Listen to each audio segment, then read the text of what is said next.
I'm Aviana Reynolds, 32, and I just exposed my family's 20-year favoritism toward my sister at our holiday dinner. What started with a $4.300 Gucci bag for her and a $2 card for me ended with revealed bank statements, tears, and my parents' reputation in our community utterly destroyed. I never meant for it to go this far, but karma finally came for them all. Hey there, amazing viewers! Before I dive deeper into how my family's perfect image crumbled, I'd love to know where you're watching from. Drop your location in the comments below, and while you're there, hit that like button and subscribe to join our storytelling community. Have you ever had to stand up to family injustice? This story about finding my voice might just give you the courage you need to. Let's continue. Growing up in our sprawling colonial home in Connecticut, I always sensed something was off about how my parents treated me compared to my younger sister Madison. My earliest memory of this disparity was at my 10th birthday party. While my friends gathered around our dining table, my mother announced that we'd have to cut the celebration short because Madison, then 7, had a dance recital. My carefully planned sleepover was canceled, my friends sent home with uneaten cake in plastic containers, and I spent the evening watching Madison pirouette across a stage while my mother beamed with pride.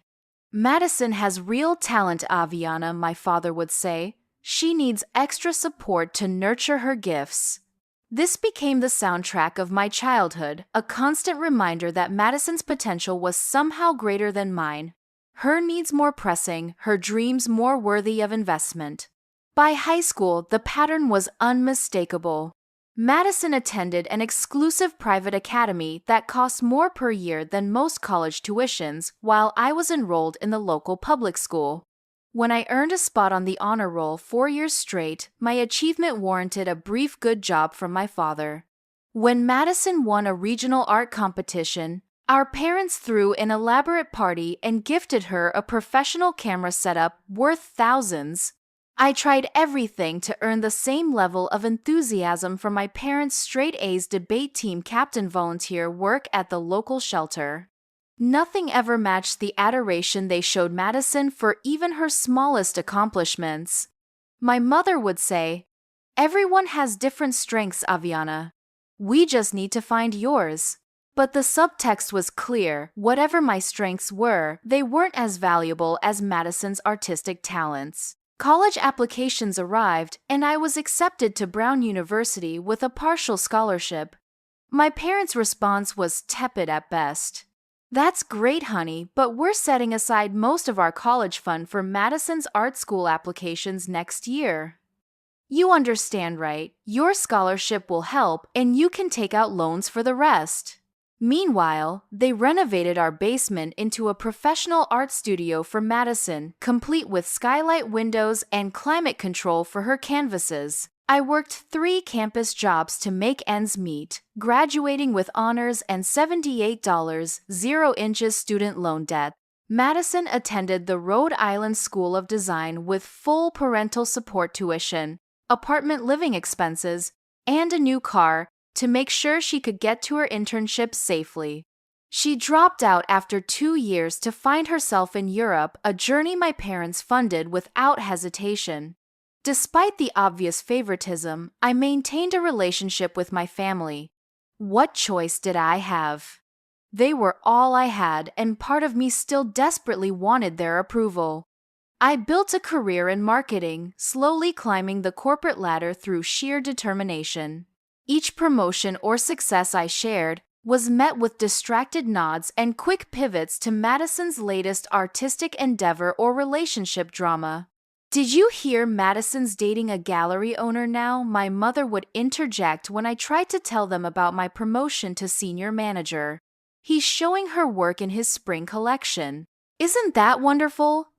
Year after year, I showed up for family gatherings, bringing thoughtful gifts I could barely afford while receiving afterthought presents.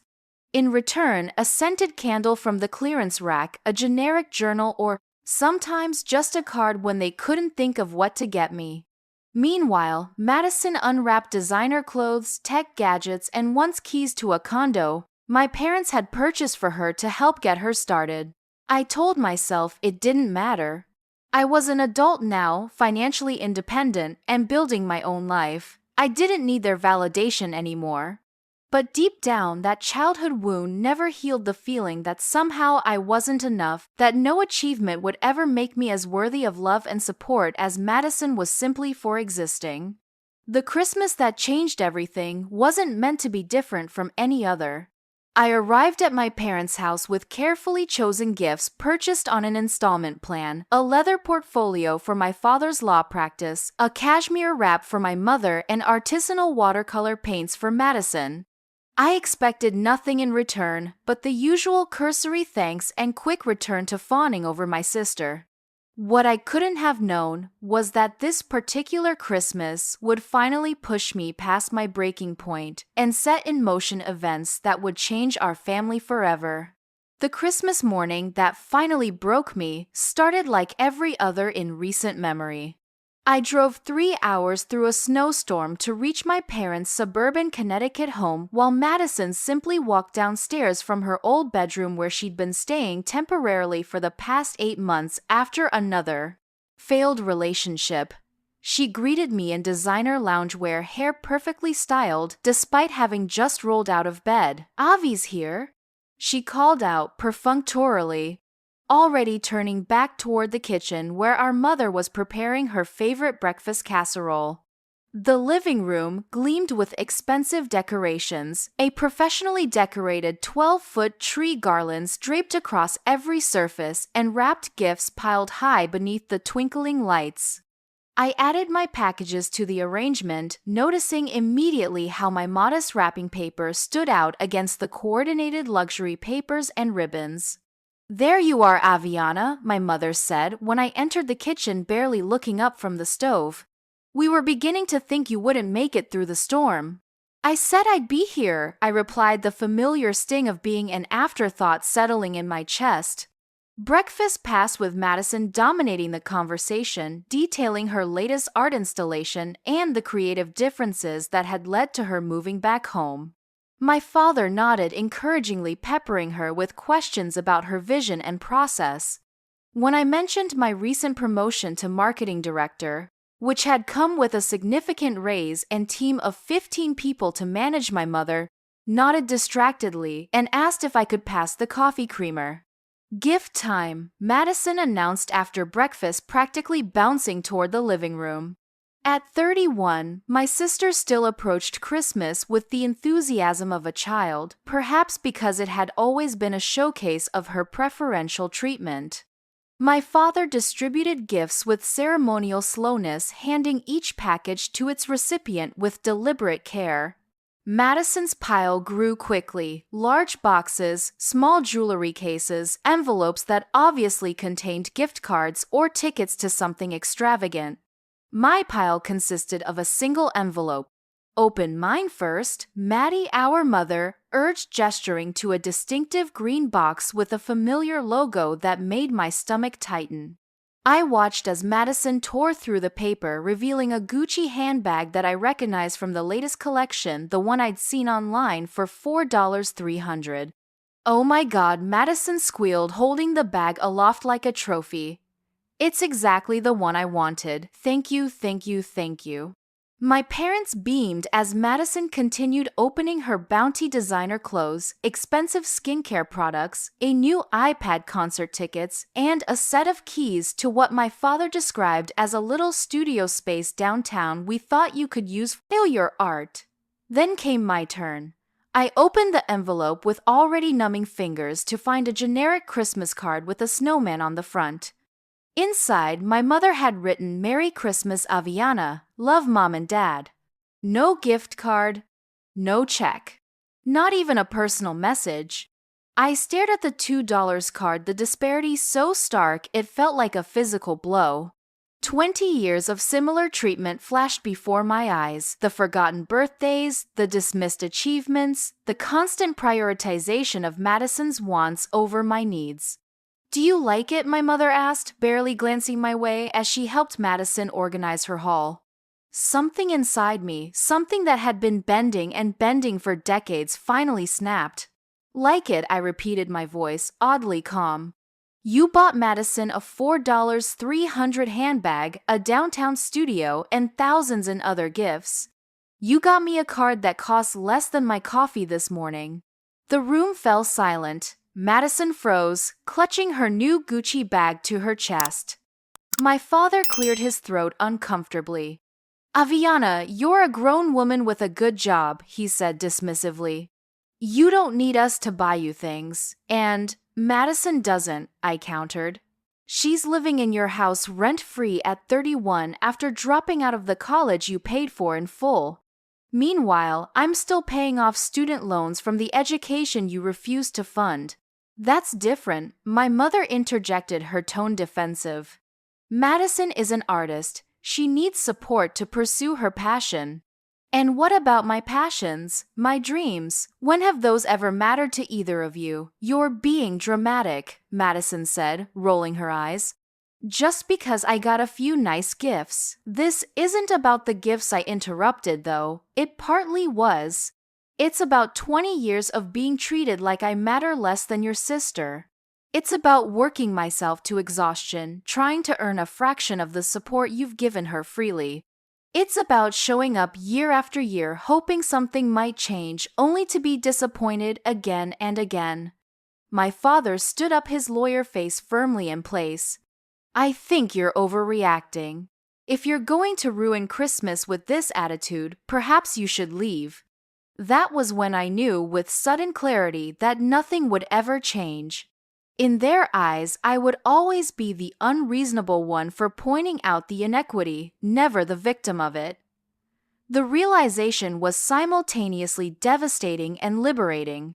"You know what I said," standing up and gathering my coat. "You're right. I should leave.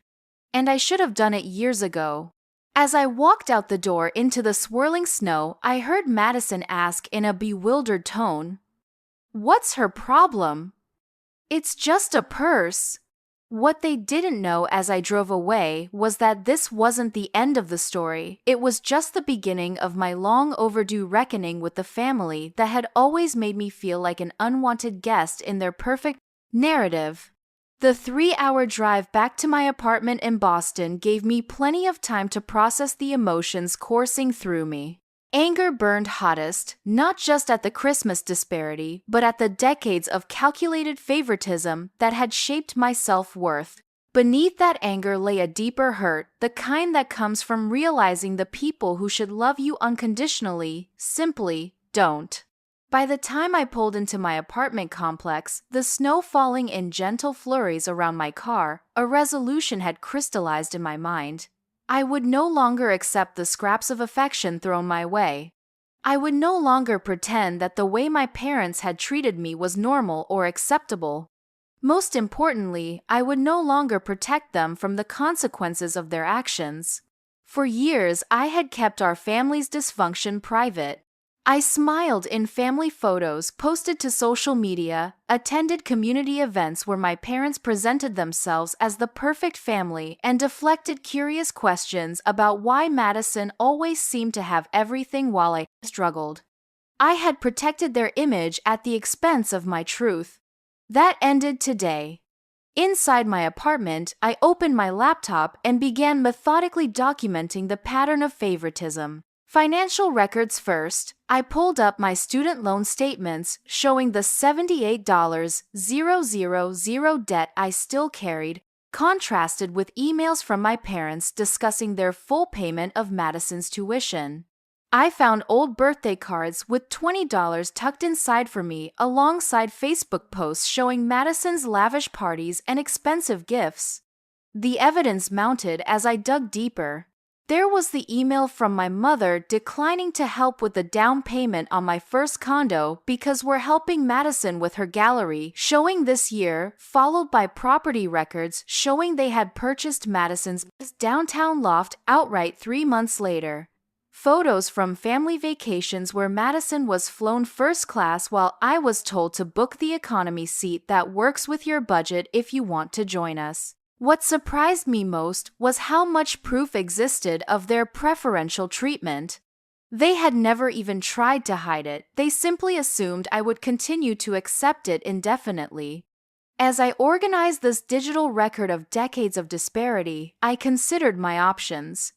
I could send everything to our extended family, revealing the truth behind my parents' carefully crafted image as equally loving parents. I could post it all publicly, exposing them to their community of friends and colleagues. The nuclear option was tempting in my anger, but something held me back. Despite everything, I didn't want to destroy my family. I just wanted acknowledgement, perhaps even an apology. I decided on a measured approach first. I would confront them directly, evidence in hand, and give them one chance to recognize what they had done and make amends. I drafted an email requesting a family meeting the following weekend.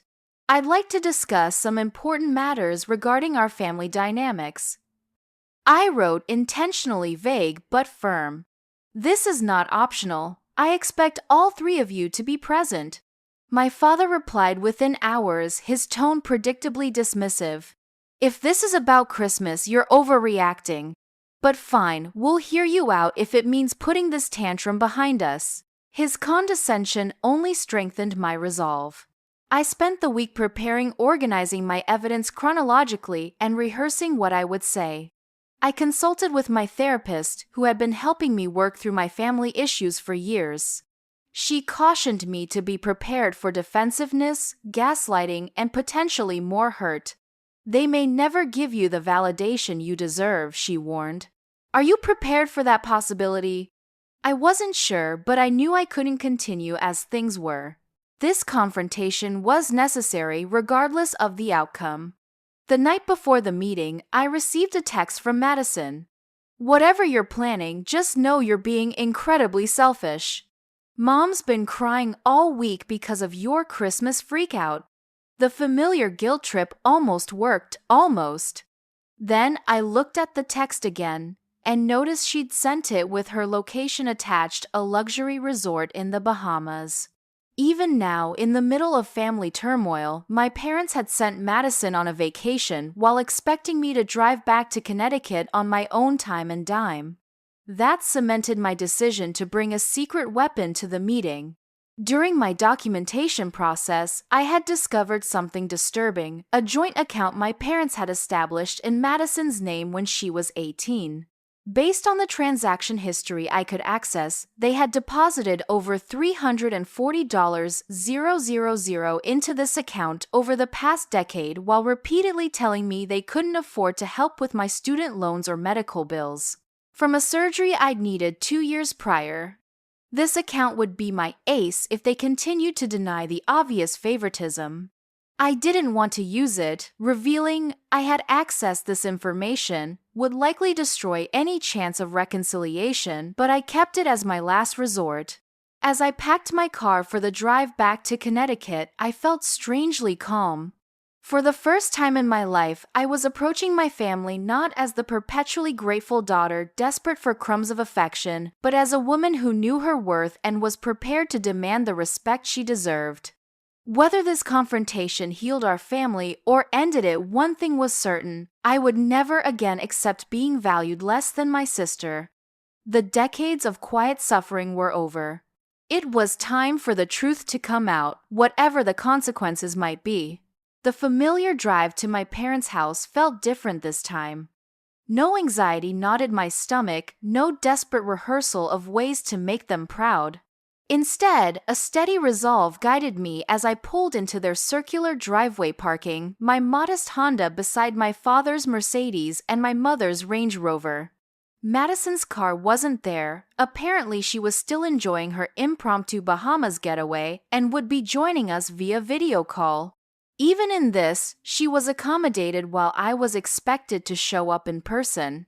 My mother answered the door, her face a careful mask of concerned parenthood, the expression she wore when neighbors or friends were watching. "Aviana, we've been worried about you," she said, attempting to hug me. I stepped past her into the house. "Save it, Mom."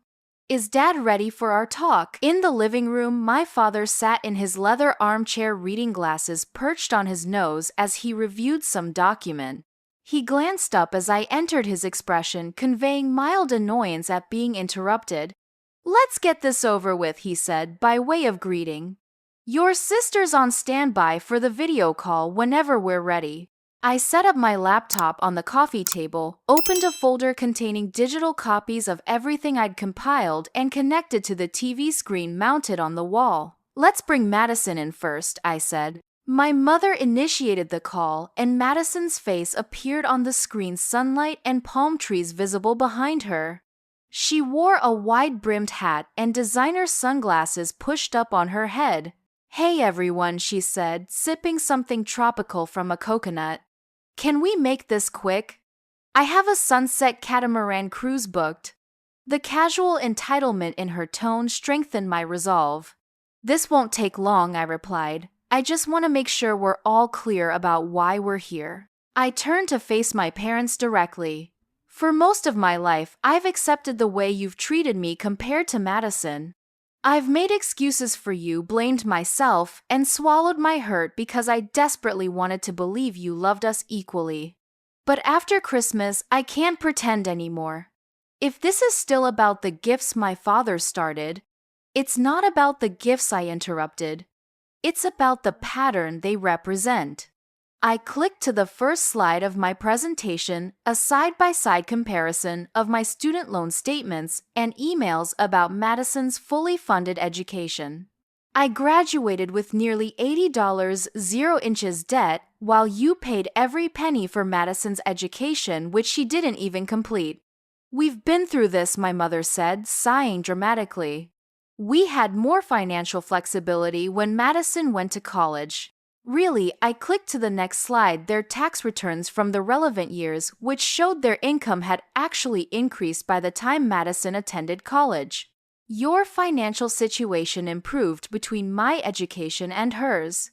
You chose not to help me. My father shifted uncomfortably. How did you get those tax documents? They're in the family filing cabinet in your home office, the one you gave me access to when I helped organize your paperwork 3 years ago, I replied calmly. I didn't remove anything. I simply made copies of documents pertaining to family financial decisions. For the next 45 minutes, I methodically walked them through the evidence birthday celebrations, where Madison received extravagant parties and gifts while mine were forgotten or minimized. Medical expenses they refused to help me with, while simultaneously funding Madison's elective cosmetic procedures. The down payment for Madison's condo versus their refusal to co-sign my apartment lease. As the evidence mounted, their defenses evolved. First came denial, that's not how it happened, then minimization. You're exaggerating these differences, then justification. Madison needed more support because of her artistic temperament, and finally, when none of those worked, attack. I don't know what you expect to accomplish with this. This PowerPoint of grievances, my father said, his voice cold. We've done our best as parents. If you choose to interpret our choices as some grand conspiracy against you, that's your problem. On the screen, Madison sniffled dramatically, tears welling in her eyes. I can't believe you've been keeping score all these years, she said. That's so petty, Avi. I thought you were happy for me when good things came my way. I was happy for you, Madison, I replied honestly. I've never resented you for receiving love and support. I just wanted the same for myself. My mother stood up abruptly. I think we've heard enough.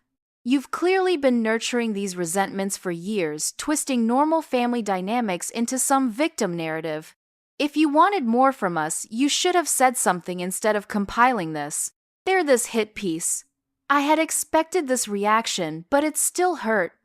I did say something, many times. You dismissed me every single time. My father checked his watch. Well, you've had your say. I hope getting this off your chest helps you move on from whatever perceived injustices you think you've suffered. Perceived, I repeated the word hanging in the air between us. That was when I knew I needed to use my last resort. I had hoped foolishly, perhaps, that faced with such overwhelming evidence, they might acknowledge the truth. Instead, they were doubling down, making me the problem for pointing out their favoritism rather than accepting responsibility for it. There's one more thing, I said quietly, opening a final document on my laptop. The joint account. My father's head snapped up, his expression changing from dismissive to alarmed in an instant. I don't know what you're talking about, he said, but his tone had lost its confidence. The account you opened with Madison when she turned 18. I continued, turning the laptop so they could see the screen. The one you've deposited $343,567 into over the last decade, while telling me you couldn't afford to help me with basic necessities. My mother's face drained of color. How did you access that information? That's private. It's amazing what you can find when you're the one called to help file paperwork when Dad broke his wrist 2 years ago, I said. You left account statements in your desk drawer. I wasn't looking for them, but once I saw my sister's name with those dollar amounts, it was impossible to unsee. Madison was uncharacteristically silent, her expression giving away that she had known about this account all along. That money was for Madison's future, my father said, his lawyer voice fully engaged now. We have every right to support our children as we see fit. Children, I repeated. Plural. I am also your child. But I've never received a fraction of this support. I closed my laptop, suddenly exhausted by the whole charade. I didn't come here for money. I don't want access to that account or anything else from you now. What I wanted was acknowledgement, some recognition that you've treated us unequally and that it hurt me deeply. But clearly that's too much to ask. I stood up, gathering my things. Since you've made it clear that you see nothing wrong with your choices, I'm making one of my own. I'm stepping away from this family indefinitely. No more holidays, no more pretending for neighbors or extended family that we're close. I'm done. My mother's confident facade cracked slightly. You can't be serious. We're your parents. Yes, you are, I agreed, which makes it all the more heartbreaking that I have to do this. As I headed for the door, my father called after me, his tone suddenly conciliatory. Aviana, wait. Maybe we can discuss some kind of financial arrangement to make things more equitable. I turned back, meeting his eyes directly. That's what you think this is about? Getting my share of the money. You still don't understand. This was never about the things you bought, Madison. It was about what those things represented, that you valued her more, that you thought she was worth investing in, and I wasn't. I opened the front door, pausing on the threshold. I don't want your money. I just wanted to be loved equally. Since that's not possible, I'd rather have nothing from you at all.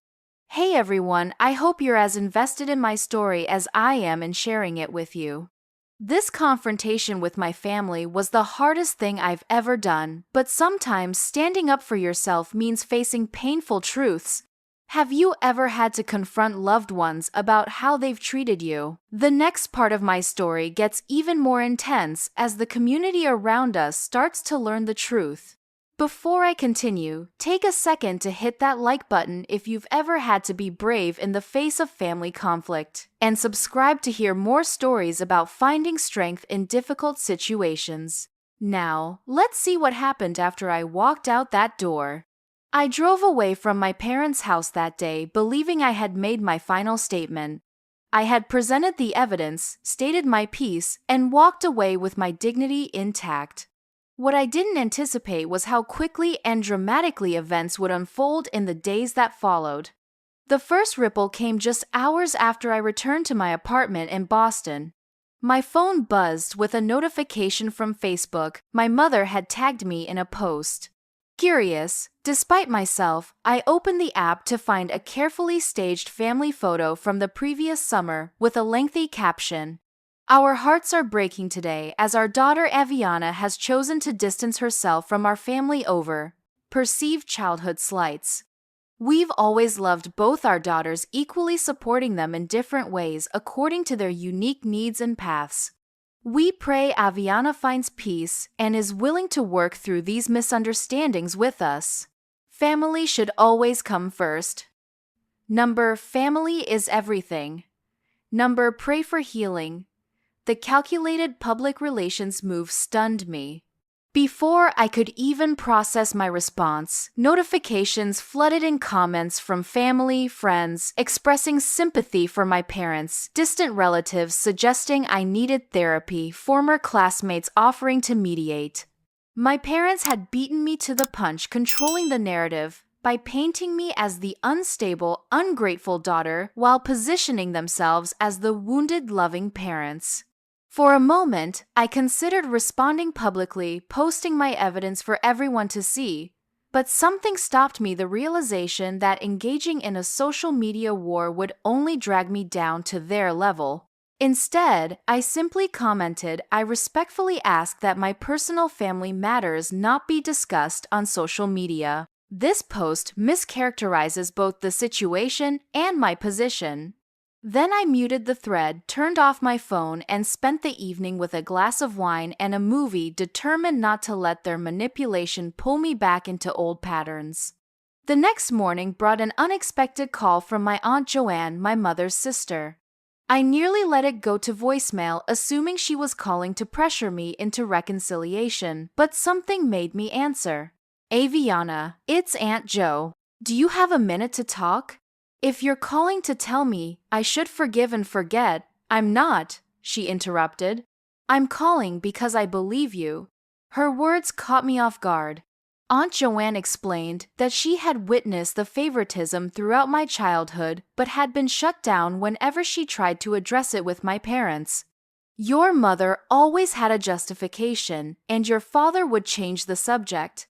After a while, I stopped trying, and that was wrong of me. I should have been a better advocate for you." Tears sprang to my eyes at this unexpected validation. "Thank you for saying that I managed." "It's the least I can do now," Aunt Joanne continued. "But that's not the only reason I'm calling. You should know that your parents are doing damage control. They're telling everyone who'll listen that you're having some kind of breakdown, that you've always been jealous of Madison, and are now making wild accusations." "That doesn't surprise me," I said, though the confirmation still stung. "The thing is," Aunt Joanne continued, her voice lowering conspiratorially, "people aren't entirely buying it. Your cousin Emma reminded everyone about last Thanksgiving when your parents forgot your birthday, but threw Madison that surprise party 3 days later for no special occasion. And Uncle Robert mentioned how they always introduce Madison as our talented artist daughter and you as just our other daughter." Over the next week, a remarkable thing happened. The carefully constructed image my parents had maintained in our community began to fracture. People started reaching out to me directly instead of commenting on my parents' posts. Childhood friends who had noticed the disparity in how we were treated. Former teachers who remembered my achievements being minimized while Madison's were celebrated. Neighbors who had witnessed incidents that viewed individually seemed minor but collectively painted a clear picture of favoritism. My inbox filled with messages that all essentially said the same thing: "We saw it too. We just never said anything." Meanwhile, my parents' damage control efforts grew increasingly desperate. They hosted an impromptu dinner party for their closest friends, supposedly to celebrate Madison's return from the Bahamas, but actually to control the narrative. According to Aunt Joanne, who declined her invitation but heard about it afterward, my father gave a speech about the challenges of raising daughters with different needs and how sometimes the child who seems most independent needs the most support but doesn't know how to ask for it. Madison played her part perfectly, appearing tearful and confused about why her sister had suddenly turned on the family. She showed off the art studio my parents had recently funded, a transparent attempt to justify their financial support of her by emphasizing her career. What they didn't count on was their longtime family friend and neighbor Dr. Richards quietly excusing himself from the dinner early and driving straight to a cafe where he asked to meet me. "I've known your parents for 20 years, he said as we sat across from each other. "I've watched how they've treated you compared to your sister. I never said anything because I didn't think it was my place, and I regret that now." He slid a folder across the table. Your father asked me to write a letter supporting their version of events, something about how they've always been equally devoted to both daughters. I can't do that in good conscience. Inside the folder was an email from my father to several community members outlining talking points about my history of emotional instability and tendency to exaggerate perceived slights. The email suggested that if anyone was contacted by me, they should express sympathy but discourage others from becoming involved in family matters they don't fully understand. They're actively trying to isolate you, Dr. Richards explained. I thought you should know. The attempted character assassination hurt deeply, but it also clarified something important. My parents were panicking. Their public image, the thing they valued above all else, was at risk, and they were willing to destroy my reputation to protect it. The final blow to their carefully constructed narrative came from an unexpected source. The local country club where my parents had been prominent members for decades was hosting its annual charity gala. Madison had been commissioned to create an art piece for the auction, a commission my parents had secured through their connections. At the event, which I learned about through Aunt Joanne's detailed texts, Madison unveiled her creation to enthusiastic applause. During her speech, she made a pointed reference to being the artistic one in the family, while my parents beamed proudly from their front row seats. What no one anticipated was the club president's wife, Mrs. Harrington, approaching the microphone after Madison finished. While we appreciate Madison's contribution, Mrs. Harrington said, her voice clear in the sudden silence. I'd like to acknowledge another Reynolds daughter who has quietly supported our community for years.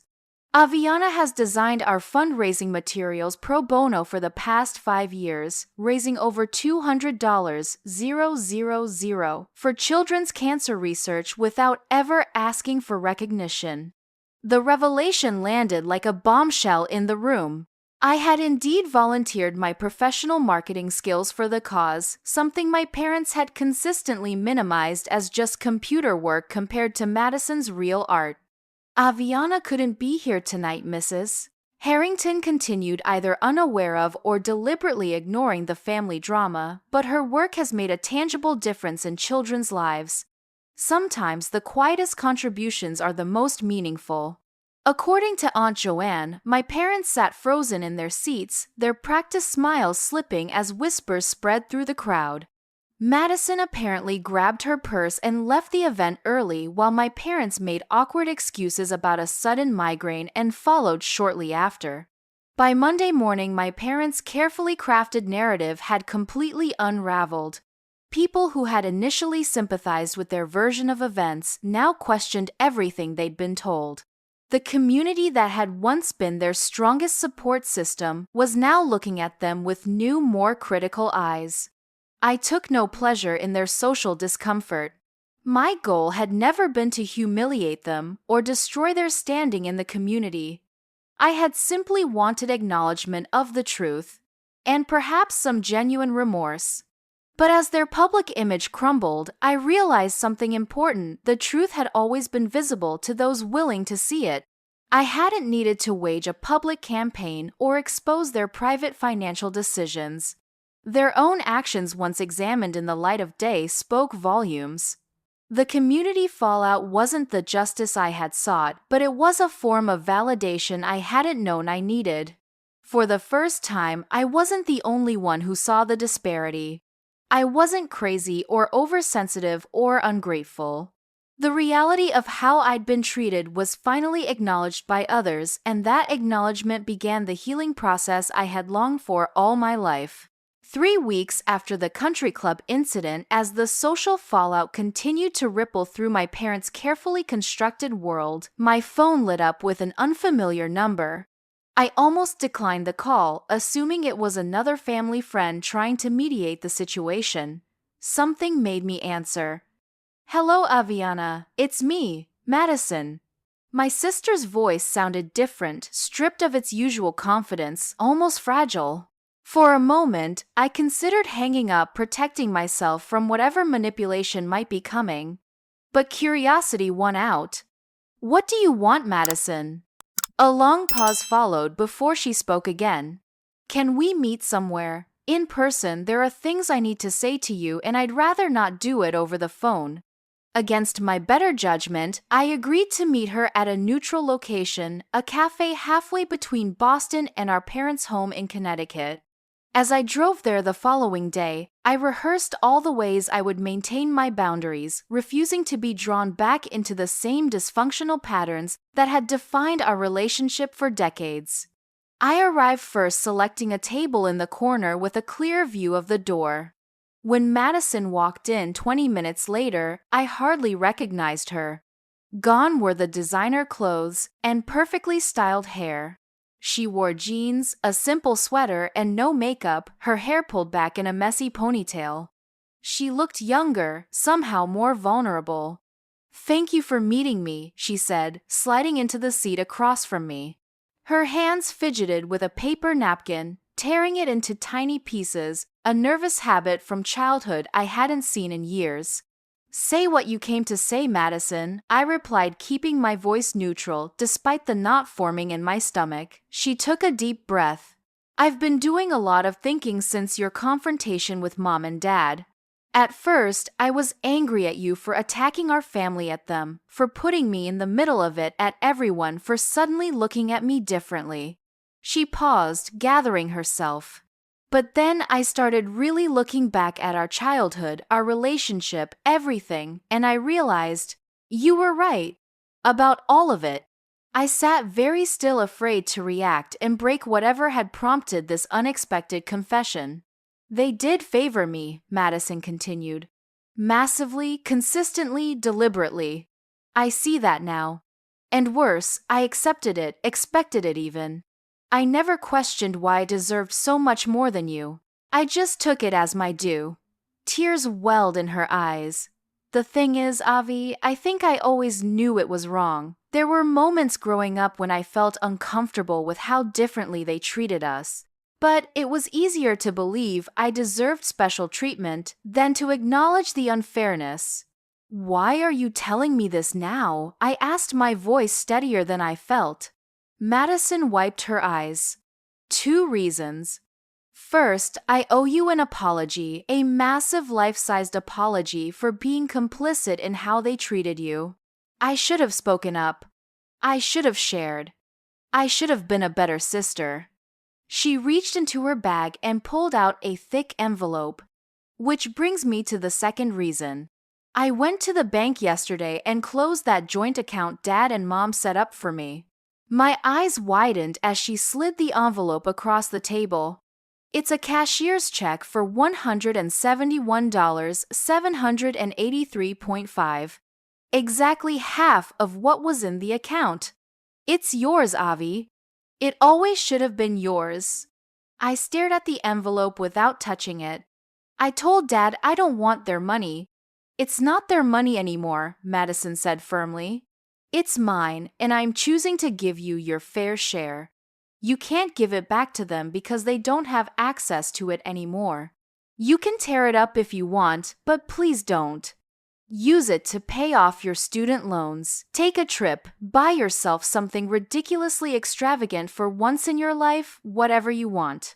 The gesture was so unexpected, so contrary to the sister, I thought I knew that I struggled to process it. "There's something else you should know," Madison continued, her voice dropping lower. "After the confrontation, I started asking questions about their behavior, really pushing them on why they treated us so differently. Dad stonewalled me, but Mom finally broke down and told me something I think you deserve to know." She leaned forward, her eyes meeting mine directly. "Dad wanted a son. When I was born, their second daughter, he was deeply disappointed. Mom said he barely looked at me for weeks. Then, when I was about 3 months old, I got really sick, bacterial meningitis. The doctors weren't sure I would make it. I remembered the story vaguely, the family legend of baby Madison's miraculous recovery. According to Mom, something changed in Dad during that crisis. He became obsessed with me, with protecting and providing for me. Mom thinks it was guilt that he felt he had somehow caused my illness by resenting me. After I recovered, he overcompensated completely. I became his favorite, his focus, his project. And I became irrelevant, I said quietly. Madison nodded sadly. Mom says she tried to balance things in the beginning to make sure you weren't sidelined. But Dad was so excessive in his attention to me that she eventually gave up and followed his lead. It became the family dynamic, and no one questioned it. The revelation shouldn't have changed anything. The damage had been done regardless of its origins. Yet somehow understanding the root of my father's behavior provided a context I had never had before. Not an excuse, but an explanation that made the irrational finally make a twisted kind of sense. Have you told them you're giving me half the money? I asked. Madison shook her head. No. And I'm not going to. My relationship with them is complicated right now. I've moved out of their house, got a small apartment, and for the first time in my life, I'm supporting myself completely. I've taken a job teaching art at a community center. It doesn't pay much, but it's my money earned by my work. She gave a self-deprecating laugh. Turns out, I'm not actually a great artist. I'm a decent teacher, though. The kids seem to like me. I studied my sister's face, seeing humility there for perhaps the first time in our adult lives. Why now, Madison? After all these years, why this sudden change of heart? It wasn't sudden, she replied. When you walked out on Christmas, something started shifting for me. Then, at the country club, when Mrs. Harrington talked about your volunteer work, I realized I knew nothing about that part of your life. Nothing about your accomplishments or contributions. I've been so absorbed in myself, in the version of me our parents created and maintained, that I never really saw you. She reached across the table, not quite touching my hand, but placing hers nearby. I want to know you, Avi. The real you, not the shadow our parents made you live in. I want to be sisters, real sisters, if you'll give me that chance. I looked at the envelope containing the check, at Madison's outstretched hand, at her face stripped of its usual performative confidence. The sister sitting across from me was not the same person who had unboxed a $4.300 Gucci bag at Christmas while I opened a $2 card. This version of Madison was doing something our parents had never done, acknowledging the wrong and trying to make amends. Slowly, I placed my hand over hers. I can't promise anything, I said honestly. There's a lot of hurt to work through. I know, she nodded. I'm not asking for forgiveness right away. Just a chance to try again. To build something new between us without their influence. For the first time since I could remember, I felt a genuine connection with my sister, not as the favored child and the forgotten one, but as two women acknowledging a shared history of dysfunction and choosing a different path forward. I'd like that, I said, finally picking up the envelope. And thank you for this. Not just the money, but the truth. Both were long overdue. As we parted ways outside the cafe, Madison hugged me, an awkward embrace that held none of the performance of our previous interactions, just genuine emotion, and perhaps the first step toward healing. What I didn't know then was that our parents' reaction to Madison's defection from the family script would precipitate the final act in our family's long overdue reckoning with the truth and bring about a justice even more complete than I could have engineered myself. 6 months after my confrontation with my parents, I stood in the doorway of my newly purchased brownstone in Cambridge, watching the movers bring in the last of my furniture. The home was modest by many standards, but beautiful to me. Hardwood floors, tall windows that flooded the rooms with natural light, and most importantly, paid for in part with the money Madison had given me. The rest of that money had gone to clearing my student loan debt, finally freeing me from the financial burden I had carried since graduation. Madison visited regularly now. Our relationship was still healing, still finding its new shape, but each conversation brought us closer to the genuine sisterhood we had been denied growing up. She had flourished in her independence, her art taking on new depth as she created from authentic inspiration rather than the need for parental approval. We hadn't spoken to our parents since the confrontation, though we heard updates through Aunt Joanne and other family members who had chosen to maintain contact. The fallout in their social circle had been significant. Former friends distanced themselves, community leadership positions were quietly not renewed, and invitations to important social events became noticeably scarce. The most significant blow came when my father's law firm conducted an internal audit and discovered he had been steering certain clients toward investments in which he held undisclosed interests, a clear ethical violation. He wasn't disbarred, but he was asked to take early retirement, a public humiliation for a man who had built his identity around professional success and community standing. I took no pleasure in their difficulties, but I recognized the poetic justice in it. My parents had spent decades cultivating an image of perfection at my expense, using me as the family scapegoat while elevating Madison to golden child status. Now that facade had crumbled, revealing the deeply flawed people behind it. On a sunny Saturday afternoon in September, as I was arranging books in my new home office, the doorbell rang. I opened it to find my parents standing on my doorstep, looking older and somehow diminished from when I had last seen them. "May we come in?" my father asked, his voice lacking its usual authoritative tone. Part of me wanted to refuse to protect the peace I had finally found. But another part, perhaps the stronger part, was curious about what could have brought them to my door after months of silence. "Briefly," I said, stepping aside to let them enter. They sat awkwardly on my living room sofa, taking in the home I had created without their help or input. My mother clutched her handbag like a shield while my father's eyes lingered on the framed photo of Madison and me on a recent hiking trip. "Your home is lovely," my mother offered. "Thank you," I replied, remaining standing. "What brings you here?" My father cleared his throat. "We've been doing a lot of thinking, Aviana. About everything you said during our last conversation.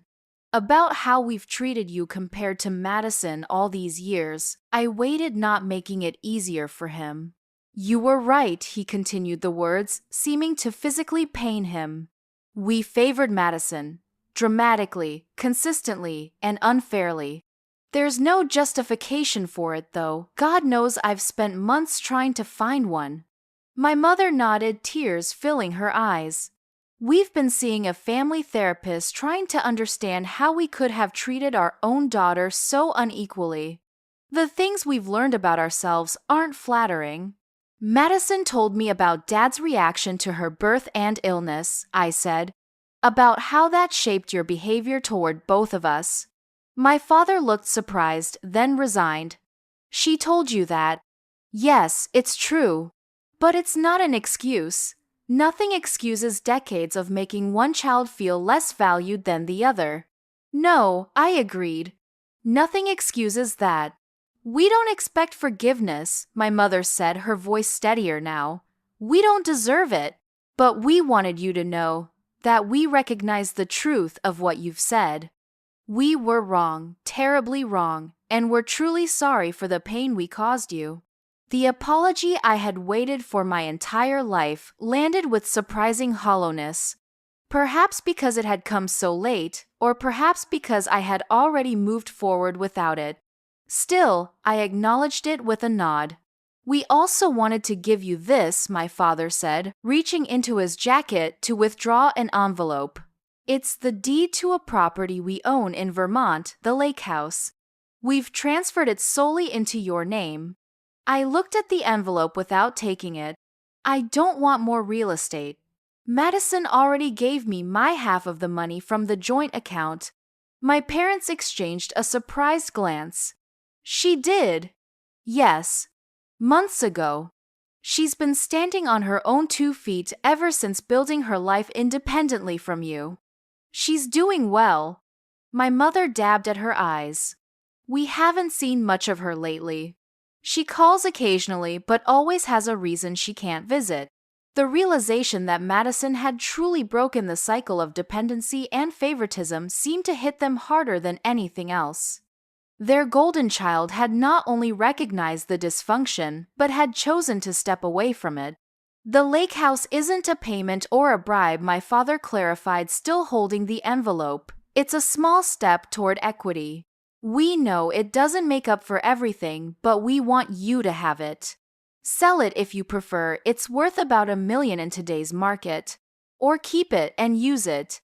It's yours regardless. I accepted the envelope not out of forgiveness, but as an acknowledgement of the debt they owed. Thank you. We sat in uncomfortable silence for a moment before my mother spoke again. Would you consider having dinner with us sometime? Just to talk. We'd like to know more about your life, your career, the things we should have paid attention to all along. The invitation hung in the air between us. Part of me, the wounded child who had craved their attention and approval for decades, wanted to leap at this opportunity. But the woman I had become recognized that healthy relationships couldn't be built on such a broken foundation without serious work from all parties. I'm not ready for that, I said honestly. Maybe someday, but not yet. I need more time. They nodded, disappointment evident, but acceptance there too, perhaps the first time they had truly respected my boundaries. As they prepared to leave, my father turned at the door. We're proud of you, Aviana. We should have told you that 1,000 times over the years. You've built an impressive life through your own hard work and determination despite our failures as parents. That speaks to your character, not ours. The words I had longed to hear for so many years finally came, and I let them wash over me. They didn't heal all wounds, but they provided a kind of closure I hadn't known I needed. After they left, I stood in my new home surrounded by the life I had created for myself. The journey from that Christmas morning with its $2 card to this moment of truth and accountability had been long and painful but necessary. I had finally spoken my truth, refused to accept less than I deserved, and broken the cycle of inequality that had defined my family for decades. Madison called that evening, as had become our custom every few days. They came to see me, I told her. How did it go? She asked, concern evident in her voice. About as well as could be expected, I replied. They apologized, seemed sincere, gave me the lake house. Madison laughed softly. Always trying to solve problems with money and property. Old habits die hard, I guess. They mentioned they haven't seen much of you lately. I'm establishing boundaries, she said, using a term I recognized from my own therapy sessions. Learning who I am outside of being their perfect daughter. It's hard but necessary. We talked for another hour about her work, my new home, a movie we had both seen recently. Normal sister things. As I hung up, I realized that was perhaps the greatest victory of all, the chance to have a normal, healthy relationship with Madison, free from the toxic dynamics our parents had created. The family I had once known was gone, transformed by truth into something different. Whether that something would eventually heal into new, healthier relationships remained to be seen. But I had found my voice, my worth, and, most importantly, my peace. The $2 Christmas card that had broken my heart had ultimately set me free. Wow, what a journey this has been, sharing my story with all of you amazing viewers. I'm truly grateful for every one of you who stayed with me through this family saga. If you've experienced similar family dynamics or found inspiration in how I finally stood up for myself, I'd love to hear about it in the comments below. Has karma or justice ever shown up in your family situations? Your stories matter to me. Please hit that like button if this resonated with you, and subscribe to join our community of authentic storytelling. Share this video with someone who might need to hear that they deserve equal love and respect in their family. Thank you so much for watching my family revenge story, people. Remember that sometimes the most powerful life lessons come from the hardest experiences. Until next time, this is Aviana signing off, wishing you the courage to speak your truth whenever you need to.